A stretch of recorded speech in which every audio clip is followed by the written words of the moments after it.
Keith, Casey's Garage. I'm going to do a quick video on this digital tachometer I bought for the lawnmower. I know, the lawnmower. Putting a tachometer on the lawnmower. It also does hours, and you can set it up for maintenance. I don't care about that.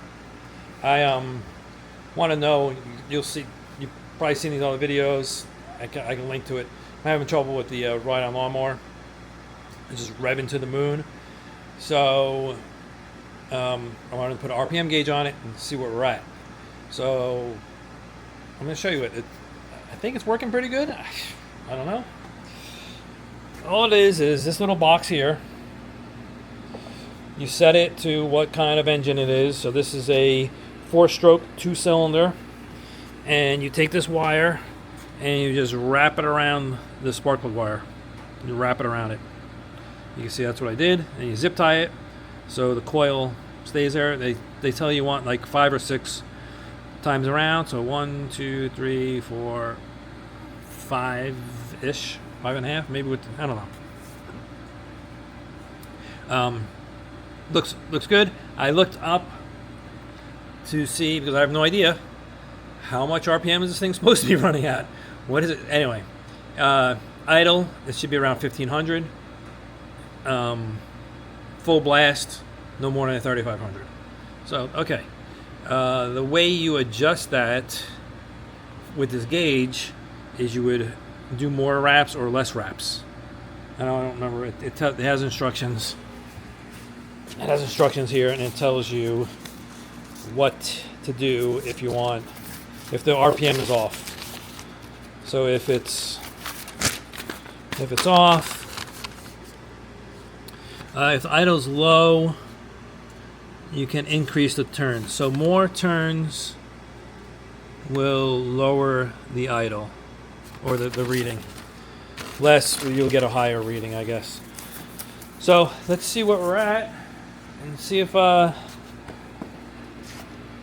at the right spot. This is all you have to do, and then you can either take a screw, screw it in somewhere, not right into your gas tank, or they give you double-sided tape this somewhere, which I don't know what. All the stuff comes off. If I double-sided tape it here and I take this off, comes off with it. Right here is probably not a good spot. I'm thinking here, but it's gonna hit with all dirt. Or maybe I should put it on the other side. I don't know. This gets all dirty. You want it to be in an area that it's not going to get beat up. I mean, it was a cheap thing, so it might not really matter. But anyway, let's start the mower up. I got the mower. It's running pretty good now. I did have problems. You'll see the other videos. It's still leaking oil like crazy, but now it starts up, and it starts up really well. Give some choke, give some gas.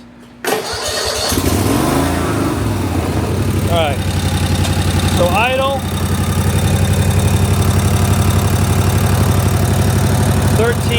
1400, okay. And let's see what happens if I go.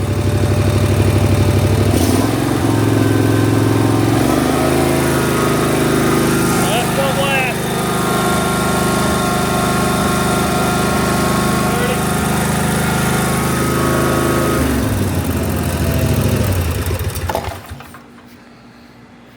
So it sounds like it used to. I mean, the Ford was revving out a lot.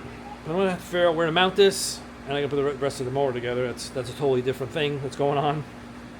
But I just wanted to show you this RPM gauge, tachometer. They call it RPM. I think it's a tachometer. Anyway, yeah. So I think I'm in the range. It doesn't sound like it's over revving like it was before. It was at what, 32, whatever the heck it was, and 1400, about 1400 at idle. I think we're good. I think the gauge is where it's at, and I think the engine's where it should be at. So anyway, just wanted to come here and show you that little thing. So if you're wondering how many RPMs your lawnmower is, and if you hear it over revving, like, oh, how bad is it over revving? You can pick up one of these little things, stick it on there, and then you'll be able to figure out how high it's revving and stuff like that.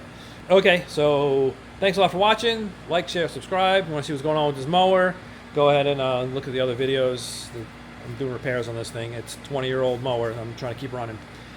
Go ahead and like, share, and subscribe. Hit the notifications. You'll know when I get new videos up. And you'll see me in the next video. Bye.